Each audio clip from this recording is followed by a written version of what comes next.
Hamma aytadi, yaxshi ona farzandiga mehr beradigan ona deb. Lekin yillar o'tib men bitta narsani tushundim. Yaxshi ona avvalo mehribon qiz bo'lishi kerak. Chunki o'zingiz ona bo'lganingizdan keyin ota-onangiz siz uchun nimalar qilganini yanada chuqurroq his qilasiz va bir kun kelib ularning hayotini yengillashtirishni xohlaysiz.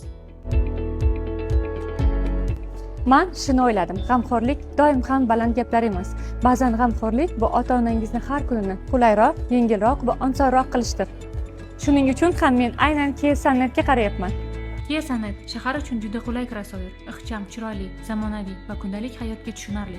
Balandroq o'tirish holati, salonga qulay chiqib tushish, zamonaviy interyer. Ota-onangiz uchun tanlayotganda aynan shular muhim. Agar shunaqa mashinani ota-onam uchun olmoqchi bo'lsam, hozir qanaqa shartlar bor? Hozirda Kia Sonetimizdan 25% boshlang'ich to'lovdan boshlab 60 oy muddatgacha xarid qilishingiz mumkin. Avtosalonni o'ziga kelsanglar, byudjetingizga mos hisoblab beramiz. Demak, qulay formatni tanlab, g'amxo'rlikni o'ylagandan ko'ra uni yanada yaqinroq qilish mumkin. Albatta, eng qulay formatni tanlab, shu yerda o'zida hisob-kitobini qilib beramiz. Yuring.